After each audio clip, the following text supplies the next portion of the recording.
Hi, I hope you're having a lovely evening. This is Sequin Cook for Macroeconomic Principles, and today we're going to be discussing why Americans are quitting their job and what we might see next. This phenomenon was coined the Great Resignation by Anthony Klotz. So, just why are Americans quitting their jobs? Well, there are a lot of reasons, and today we're going to be discussing quite a few of them. To make it a little bit easier to chew, I have grouped different reasons together into certain categories. So, our first category is mindset. So, when I talk about mindset, this is where the people who are workers have begun to change how they feel about work. So, they're rethinking what does work mean to them? And their concept of time and space has kind of changed and evolved throughout this. They're now thinking, how much time am I spending at work? And why do I have to be there in order to get work done if I'm just as capable of doing it at home? Speaking of wanting to work at home, a lot of them are starting to prefer to work remotely. They don't want to have to clock in every day. And instead of having to work their lives around their jobs all the time, work should accommodate life instead of having to make sure that, we can get our life scheduled around what's going on at work. We're letting our lives pass us by. So instead, work should accommodate our life. And because of all of the quitting, workers now have leverage, and they know that. They know that I have the power to leave, and I'm still going to be able to find another job, a better job, when I'm ready. There are a lot of people who have quit one career field and they're starting to think, I don't think that's what I want to do. Teachers are turning into entrepreneurs. Doctors are becoming engineers, things like that. People are changing their mind on, is this really what I want to do for the rest of my life? Am I happy here? People are leaving the hospitality service, especially. By that same note, people are wanting to take their future into their own hands and be more in control of how their world is turning out. A lot of people are starting their own businesses. There's a bigger focus on being flexible. Maybe I work partially in the morning and partially in the evening, and I have the afternoons free. That way I can, go and hang out with my kid or go and run errands. I can still get my work done without having to be in the same place for 8 hours in a row. And if work doesn't accommodate that, then that's not the place for me anymore. And they're beginning to recognize their priorities. What is more important to me? The time that I have with the people that I love, or a 9 to 5?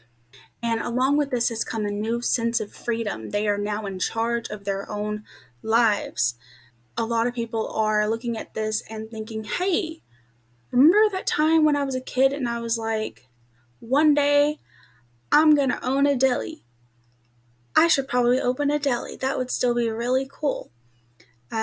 So again, that entrepreneurial spirit, that self-employment, people are beginning to really think about what they want and just go for it.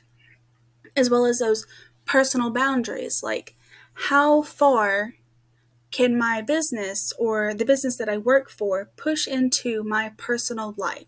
Where do I set that boundary?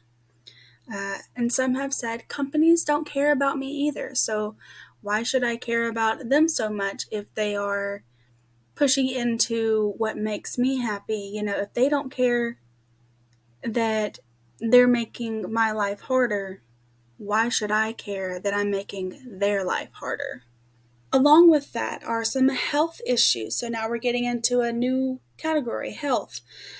People are beginning to notice that they're getting older quicker. Like people who are in their 30s suddenly having way more gray hairs than they should because they're so stressed at work, especially now that there are people quitting. And during this pandemic, when, we weren't allowed to have as many people there at once, things got really stressful because of all of the new challenges that we were facing. And that has led to some burnout. People, they're not happy anymore. They're burnt out about what they're doing.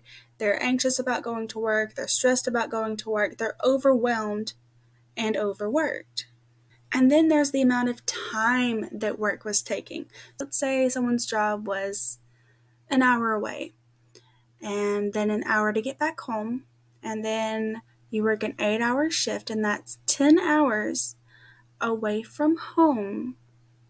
And then let's say you get your 8 hours of sleep, so that's 18 hours. That's 6 hours to spend time with your kids, to make dinner, to clean the house. That's not a lot of time. And then there's that always on work culture. So that means that now, because of the lack of boundaries between my workplace and my home life, when does it stop? You know, am I supposed to be reachable at 7 o'clock at night? At midnight? What about 2 in the morning? When do I get to stop for the day? And then because there are less people working and because they had to limit the amount of people allowed in the workplaces, there's less workers, but the workload hasn't changed. So people who maybe are making salary, just because that they're not at work doesn't mean that they're not working, and they're working longer and more trying to keep up with the demand. And to accommodate that, people who had home spaces, things that were maybe for arts or for entertainment, have been converted into working spaces. So now it's an office because they have to keep up even though they need to be home now. So people want to regain control. My life is my life and my job is my job. And those are not one and the same. And that brings us to joy. So people are realizing that, if we work all of our life waiting to be ready to have fun when we get older, we're missing out on all of the years that we get to have fun. So let's have fun now. And if this workplace doesn't feel like it fits me, then that's not the place for me. I'd rather spend time with the people I love, like my family. And then, of course, there's the practical side, money and benefits. So, how well am I being paid here? Am I being paid enough for it actually to make sense for me to keep working? I need a pay that keeps up with the cost of living. I sometimes might need more perks, more benefits, childcare provided, or more PTO. Also, lack of career growth. Everyone wants to expand, they want to grow. And if my job here that I've been in for the last 7 years is not going anywhere, then it's time to move on because I'm stagnating. And then there's coming back to that cost of living. For some people, working has become unaffordable because they can't afford the rising daycare costs anymore. And then there's the pandemic. So some people are afraid of having an unsafe workplace, especially if some people aren't following the guidelines. There's that increased responsibility. So with less people being allowed in the workplace at a time, there's that, we still have the same demand even though we have less people. So you are more responsible now, which is creating pandemic fatigue. People are just tired. They wake up tired. And then I wrote mask versus no mask, and really what that's about is as the mandates lift, there are some people who are or who live with people who have weakened immune systems or are immunosuppressed, and they have to worry, if I go to work and I'm around people who aren't wearing their mask, what if I get my loved one sick? Maybe it's safer to just stay home. Maybe I can find a job where I don't have to go anywhere and I don't have to be around people who aren't wearing masks, and I can keep the people that I love safe because that's more important to me than a 9 to 5. So we know the reason why so many people are quitting their job, but what are the facts and figures? Well, let's look at some statistics.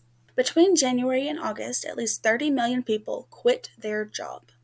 And that number has risen since, but that's the most recent information I could find. Staggering 4 million people quit in April alone. Of those people who quit in April, 740,000 people were in the leisure and hospitality industry. August was the sixth consecutive month of high quitting rates, and just under 4.3 million people quit in August, the highest since they started tracking. So, workers are quitting at or near record levels in nearly every sector.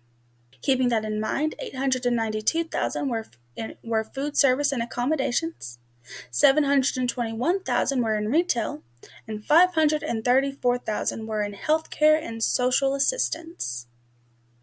To talk about percentages, in June and July, the voluntary quits were 2.7%. August was 2.9%, which was 20% higher than August of 2019 and 40% higher than August of 2020. The resignation rates of June were 5.7% for accommodation and food and 5.3% for leisure and hospitality. And when you compare that to the job openings in June, so that's 10.2% for accommodation and food compared to 5.7%, and 10.1% leisure and hospitality compared to 5.3%, that tells you that there's a lot more people quitting than there are going into those brand new jobs. Speaking of that, let's talk about everyone's intentions and tenacity. So, who might be quitting? Well, if you ask the Bankrate, their survey in July 2021 said that 55% of Americans were considering quitting their jobs in the next 12 months. 77% of Gen Z said the same thing, as well as 63% of millennials and 72% of those who earned less than $30,000 a year. The Microsoft survey, which was completed in January 2021, said that 40% of their workers were considering quitting as well. And the Prudential survey in May 2021 said 48% of their workers were considering quitting. At this point, there are 7.7 million unemployed, with a 10.4 million job openings, and no one is jumping. Some other fun facts: businesses are offering increased pay to keep and get employees. Some are even offering college tuition. Unemployment insurance was not a significant factor in people deciding to quit their jobs, and by some it has been considered a nationwide walkout or general strike to regain control of the job market, and I would say it's working. So what can we expect to see next? Well, I think we should be positive. What's happening? We are creating a workers' market. We should be able to receive more benefits because larger businesses, should be seeing that we're more valuable than you think, because we may only be cogs in a wheel, but the wheel doesn't run without us, which will also create a work culture shift. Home is more important than a job, and jobs should hopefully begin to accommodate for that. At least that's what I hope. I hope you've enjoyed my presentation on why Americans are quitting their jobs. And before you go, please ask yourself, what does my job mean to me? Have a great night.